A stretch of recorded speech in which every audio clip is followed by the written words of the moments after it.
Rabbin nas, katakanlah aku berlindung kepada Tuhannya manusia. Malikin nas, yang merajai manusia.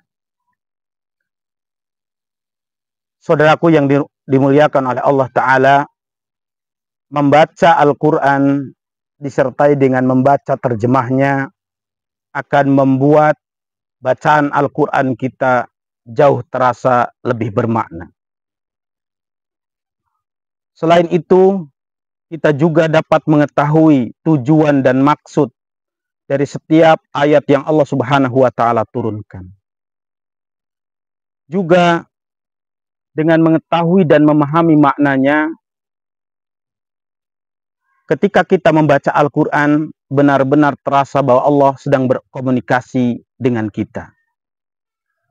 Dan hal yang terpenting bahwa ketika kita membaca Al-Quran dan mengetahui maknanya, akan ada banyak pelajaran dan manfaat yang dapat kita ambil. Maka oleh karena itu, saudaraku yang dimuliakan oleh Allah Ta'ala, hendaknya kita berupaya keras, berusaha keras, bermujahadah ketika kita membaca Al-Quran. Kita coba pahami isi dan maknanya. Minimal dengan membaca terjemahnya, syukur-syukur kita membaca tafsirnya. Namun insya Allah dengan membaca terjemah saja sebetulnya sudah cukup.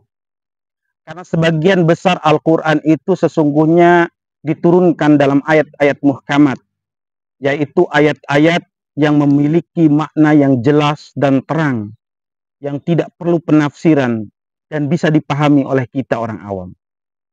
Adapun ayat-ayat mutasyabihat atau ayat-ayat yang samar yang memerlukan penafsiran atau memiliki penafsiran yang lebih daripada satu makna, itu hanya sedikit sekali dari ayat-ayat Al-Quran. Maka oleh karena itu, marilah kita bersungguh-sungguh untuk membaca Al-Quran sambil membaca terjemahnya.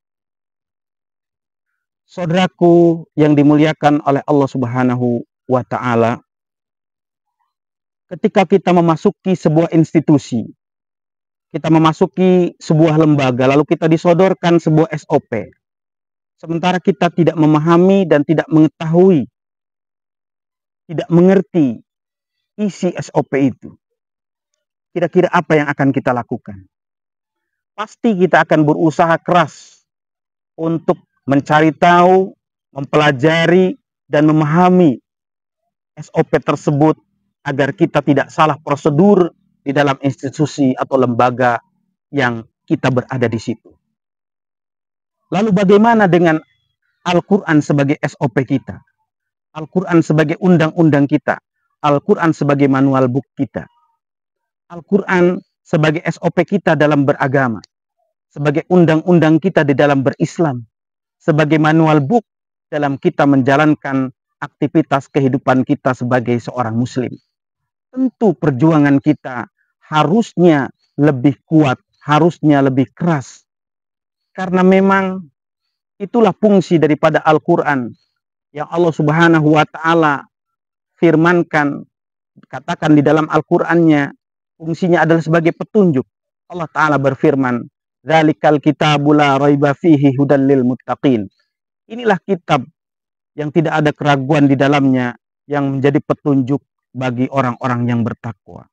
Maka bagaimana mungkin kitab Al-Quran ini dapat menjadi petunjuk bagi kita kalau maknanya saja tidak kita ketahui? Saudaraku yang dimuliakan oleh Allah Ta'ala, sekali lagi mari kita bermujahadah, bersungguh-sungguh ketika kita membaca Al-Quran, kita mentadaburinya dengan cara membaca juga terjemahnya. Barakallahu fikum. Wassalamualaikum warahmatullahi wabarakatuh.